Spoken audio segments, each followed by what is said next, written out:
नमस्कार, कशिश न्यूज़ देख रहे हैं आप। मेरा नाम आशुतोष है और मेरे बगल वाले फ्रेम में हैं छात्र नेता दिलीप। टीआरई 4 पर लगातार ये आंदोलन कर रहे हैं, लेकिन पिछले दिनों महा आंदोलन का अनाउंसमेंट किया था, उससे ठीक एक रात पहले इनको डिटेन किया गया था और आंदोलन ख़त्म होने के बाद ही इन्हें रिहा कराया गया। उस बीच में क्या क्या हुआ, टीआरई 4 पर फिलहाल क्या स्टेटस है, आगे इन लोगों की क्या स्ट्रेटजी है, इसी मुद्दे पर बात करेंगे। दिलीप जी, क्यों डिटेन किया गया, क्या क्या हुआ उस दौरान, और अब टीआरई 4 पर क्या स्टेटस है मौजूदा?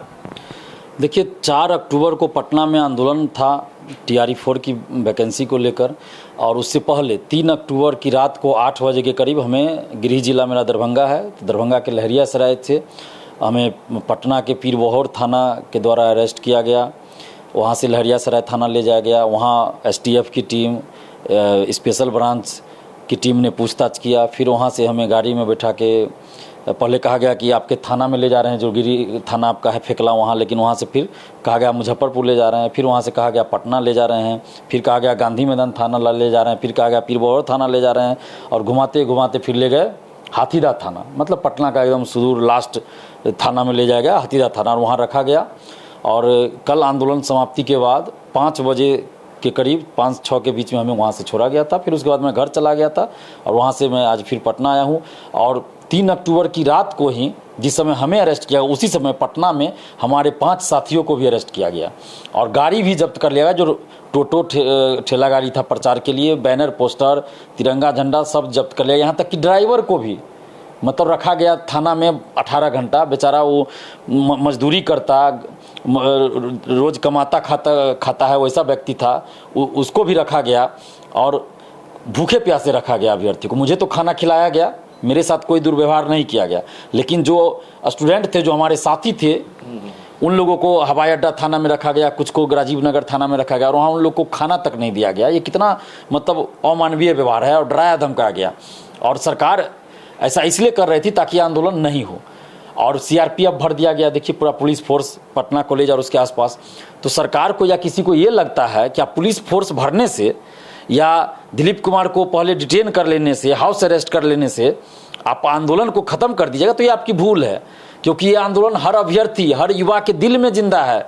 आप सड़क पे मत जाइए, हर अभ्यर्थी के दिल में, आम जनता के दिल में अभी आंदोलन जिंदा है। और सोमवार तक का हम लोग समय दे रहे हैं। अगर सोमवार तक विज्ञापन जारी नहीं हुआ टीआरई 4 का 1,20,000 पे, तो हम लोग किसी पार्टी को वोट नहीं देंगे। हर विधानसभा में युवाओं से अपील करेंगे कि अपने अपने विधानसभा में एक युवा खड़ा हो और हम लोग उसको वोट देने की अपील करेंगे।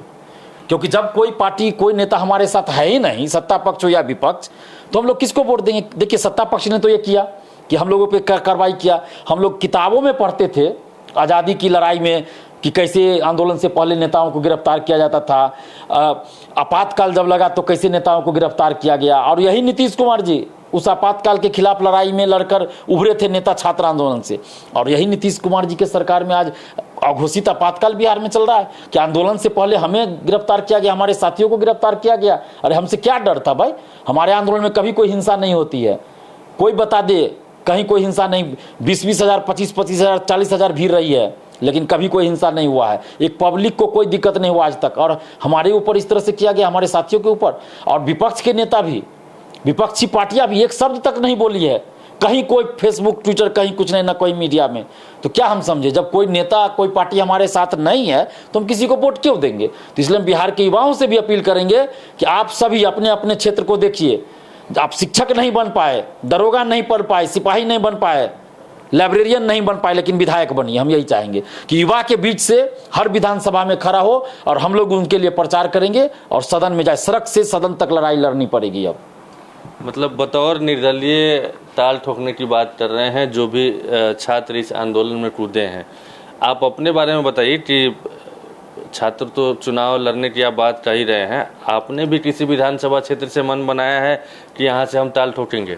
देखिए, मेरा घर जो है बहादुरपुर विधानसभा दरभंगा में पड़ता है, और अभ्यर्थियों के तरफ से, बिहार के स्टूडेंट्स के तरफ से, बुद्धिजीवियों की तरफ से, शिक्षक गणों की तरफ से, और हमारे क्षेत्र विधानसभा जो बहादुरपुर है वहाँ से सैकड़ों लोग फ़ोन किए, फेस टू फेस भी मिले हैं।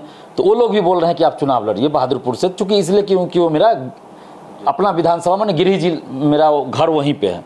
तो मेरे ऊपर भी दबाव कह लीजिए या जो कह लीजिए है, अभ्यर्थियों का भी, युवाओं का भी। तो अभी अगर लड़ेंगे तो बहादुरपुर से ही लड़ेंगे। अभी हम विचार कर रहे हैं, अभ्यर्थियों के साथ भी बैठक चल रही है, विचार चल रही है, और हम बिहार के हर विधानसभा से चाहते हैं लड़े, और हम बहादुरपुर से जरूर लड़ेंगे। अभ्यर्थी कहेंगे तो हम लड़ेंगे। अभी हम अभ्यर्थियों से अपील करें कि अपने अपने विधानसभा से आप खड़े हुए। अभ्यर्थी जैसा कि हमें कह रहे हैं, बुद्धिजीवी कह रहे हैं, डॉक्टर, प्रोफेसर, वकील सभी कह रहे हैं हमें लड़ने के लिए, तो हम जरूर बहादुरपुर से लड़ना चाहेंगे। हम इस पर विचार कर रहे हैं। नहीं तो ठीक है, फिलहाल तो समय नहीं है, तो निर्दलीय आप चुनाव में उतरिएगा मैदान में। आने वाले दिनों में यही स्थिति रही तो क्या नई पार्टी का भी गठन कर सकते हैं आपका? देखिए, अभी ये सब बात हम लोग नहीं सोचे। हम लोग तो चुनाव लड़ने का भी बात नहीं सोचे, लेकिन जब कोई पार्टी हमारा साथ नहीं दे रही है, कोई नेता हमारे साथ नहीं खड़े हैं, सरकार हमारी बात नहीं सुन रही है, तो अब सवाल है कि वोट हम दे किसको? तो भाई किसी को वोट देने से फायदा ही नहीं है। तो इससे अच्छा कि हम ही लोगों में से खड़ा हो, युवाओं में से हम लोग वोट देंगे, दिलाएंगे। जीत हार अलग चीज़ है, लेकिन हम इन नेताओं को ये तो दिखाएंगे ना कि देखिए आप में से किसी को हम लोग पसंद नहीं कर रहे हैं, बिहार के युवा किसी को पसंद नहीं कर रहे हैं, और जिस ओर जवानी चलती है उस ओर जवाना चलता है, ये कहावत है। इसको हम लोग दिखाएंगे, चरितार्थ करेंगे इसको, और इन सब पार्टियों को पता चल जाएगा। ठीक है, तो आप किसी दल को नहीं वोट करेंगे तो जीतेंगे, हारेंगे नहीं, तो नोटा भी तो है ना, जिसे विरोध जताया जाता है कि नोटा पर बटन दबाइए, किसी भी को आप पसंद नहीं कर रहे हैं तो नहीं, नोटा पे बटन दबाएंगे, लेकिन इससे क्या होगा? कोई जीतेगा नहीं। इससे तो बटन से तो कोई जीतेगा नहीं ना। और जहाँ पे कोई उम्मीदवार मान लीजिए हम लोग की तरफ से युवा नहीं खड़े होंगे, वहाँ नोटा बटन दबाएंगे। लेकिन युवा जब खड़े होंगे तो वो भी तो वोट लाएंगे, और जनता चाह लेगी तो जिता भी सकती है, तो विधानसभा भी चले जाएंगे। भाई ऐसा थोड़े कह सकते कि खड़ा होंगे तो नहीं जीतेंगे, ऐसा कौन कह सकता है? खड़ा होंगे, जीतने के लिए खड़ा होंगे।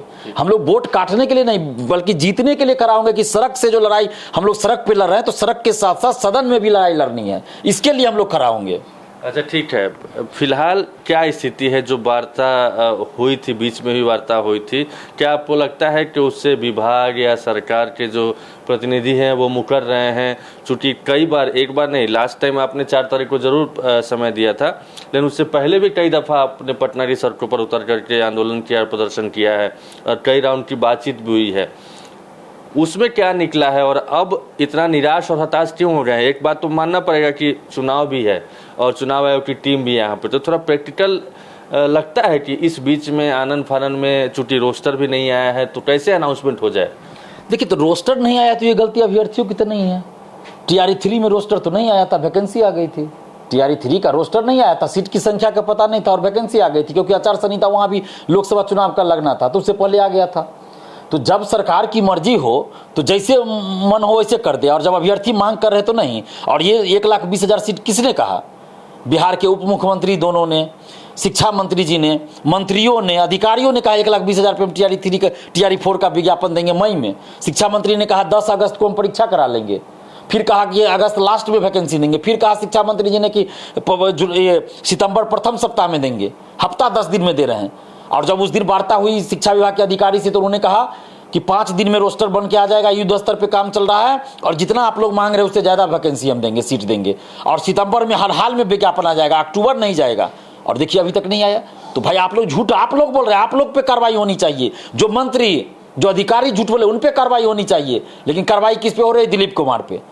मतलब हम तो जो आप बोल रहे हैं वही मांग कर रहे हैं, हम कहाँ कुछ मांग कर रहे हैं? आप लोगों ने कभी देखा कि दिलीप कुमार ने आंदोलन किया हो कि दरोगा में 50,000 वैकेंसी निकलनी चाहिए, BSSC में 10 लाख वैकेंसी निकले, या 50,000 निकले, या 5,000 निकले? कभी किसी में हमने कहा कि इतना सीट पे विज्ञापन आए, इसके लिए हमने कभी आंदोलन नहीं किया है। लेकिन इसमें आंदोलन इसलिए TRE में हो रहा है, 4 में, क्योंकि सरकार ने कहा कि 1,20,000 पे देंगे, और जिस महीना का जिक्र किया, जिस तारीख का जिक्र किया, वो तारीख फेल हो गया। उसके बाद भी हम लोग इंतजार किए बहुत, उसके बाद भी नहीं आया, तब हम लोग सड़क पे उतर रहे हैं। सरकार ये भी तो कह रही है ना, या विभाग के जो मंत्री ये भी तो कह रहे हैं TRE-4 में फिलहाल इतनी सीटों पर बहाली हो जाएगी, फिर TRE-5 भी आएगा, ये भी तो कह रही है सरकार। तो ये TRE-5 आएगा, फिर 6 आएगा, फिर 7 आएगा, ये तो आना ही है। इसमें नई बात क्या? TRE-1 के बाद 2 आया, 3 आया, 4 आना है, तो इसमें तो कोई नई बात है ही नहीं। जो शिक्षा मंत्री या कोई बोल रहे हैं तो इसमें नई बात कहाँ है? सिविल सेवा की वैकेंसी हर साल आती है, पहले 5 साल पे आती थी, हम लोग आंदोलन किए तो 2018 से हर साल आ रही है। तो ये जो कह रहे हैं TRE-5 भी आएगा, तो ये बात आपको पहले नहीं पता था शिक्षा मंत्री जी कि TRE-4 के बाद 5 आता है? ये तो उनको भी पता होना चाहिए कि 4 के बाद 5 ही आएगा, 6 तो नहीं आएगा डायरेक्ट, पहले 5 ही आएगा। तो ये बेवकूफ़ समझते हैं सबको क्या? और हफ्ता 10 दिन आपको आज तक नहीं पूरा। और TRE 3 का सप्लीमेंट्री रिजल्ट यही शिक्षा मंत्री है जो बोले थे कि BPSC को हम भेज दिए हैं, बोल दिए हैं देने के लिए। 6 महीना 8 महीना 10 महीना से अभ्यर्थियों को सड़क पे परेशान कर दिया, यही शिक्षा मंत्री है ना। तो ये तो नैतिकता खो चुके हैं, शिक्षा मंत्री के पद पे रहने का नैतिकता खो दिए हैं। इनको तो इस्तीफा दे देना चाहिए, नहीं तो इनको बर्खास्त किया जाना चाहिए। ऐसे ऐसे लोग शिक्षा मंत्री बने हुए हैं। खैर चलिए, एक अंतिम सवाल है, चूंकि अक्सर देखा जाता रहा है और आरोप भी लगते रहे हैं कि जब भी कोई आंदोलन होता है तो वो अंजाम तक पहुंचता है, उसकी मतलब एक डेस्टिनेशन मंजिल होती है, वही सदन में जाना, महत्वाकांक्षाएं होती है। तो अब क्यों नहीं समझा जाए कि आपने भी आंदोलन खड़ा किया, लगातार छात्रों के हित में आगे बढ़ रहे हैं और अब महत्वाकांक्षाएं नज़र आ रही है कि चुनाव लड़ना है। कहीं दिलीप कुमार भी उन्हीं महत्वाकांक्षाओं के चक्कर में पड़कर नहीं तो पड़ गए हैं? देखिए, हम 2015 से स्टूडेंट्स के लिए सड़क पे लड़ रहे हैं, 15 से, और ये 25 चल रहा है, 10 साल हो गया। और 2020 विधानसभा चुनाव भी आया, इस बीच 2019 लोकसभा चुनाव भी आया, 2024 लोकसभा चुनाव भी आया, बीच में उपचुनाव भी हुआ।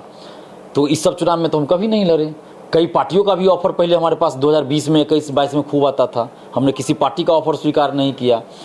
तो अगर विधानसभा चुनाव लड़ने के लिए हम आंदोलन करते तो पहले भी लड़ते, चुनाव पहले भी लड़ना चाहिए ना।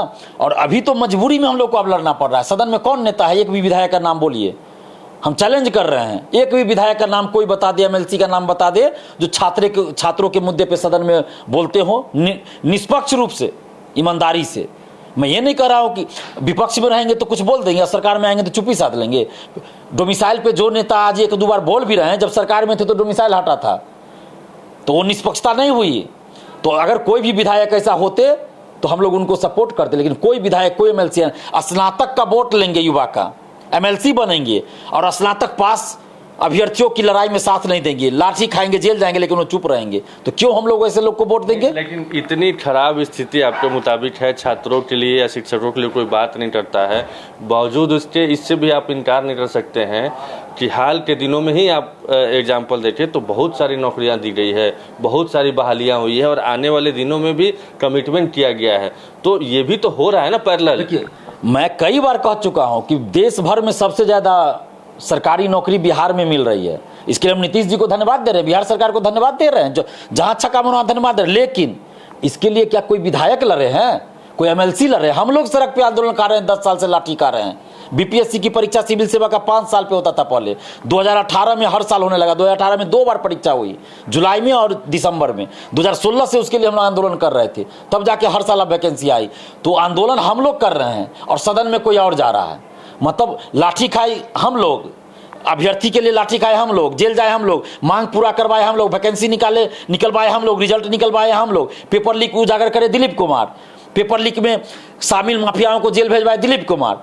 लेकिन सदन में पहुंचे चोर, लुटेरा, बलात्कारी। मैं ये नहीं कह रहा हूं कि सभी लोग ऐसे हैं, मैं ऐसा भी नहीं कह रहा हूं, लेकिन जो लोग भी गए सदन में, कोई नहीं वैसा उठा रहे हैं मुद्दा। तो क्यों ना हम लोगों के बीच से कोई जाए भाई, सड़क पे भी लड़ाई लड़ी जाए, सदन में भी लड़ी जाए। तो हम तो युवाओं से अपील कर रहे हैं कि आप लोग लड़िए अपने अपने विधानसभा क्षेत्र में। चलिए, तो ये छात्र नेता दिलीप कुमार है, इन्होंने साफ साफ कहा है कि सोमवार तक का इन्होंने अल्टीमेटम दिया है कि BPSC TRE 4 की जो बहाली होने वाली है उसमें 1,20,000 पदों पर विज्ञापन निकाला जाए, नहीं तो ये लोग विरोध दर्ज कराने के लिए चुनाव मैदान में भी कूदने जा रहे हैं। बतौर निर्दलीय उम्मीदवार ताल भी ठोकेंगे। खुद इन्होंने बताया कि बहादुरपुर विधानसभा सीट से ये भी चुनाव लड़ सकते हैं, इन पर भी दबाव है। देखते हैं आगे क्या होता है। बहुत बहुत धन्यवाद, नमस्कार।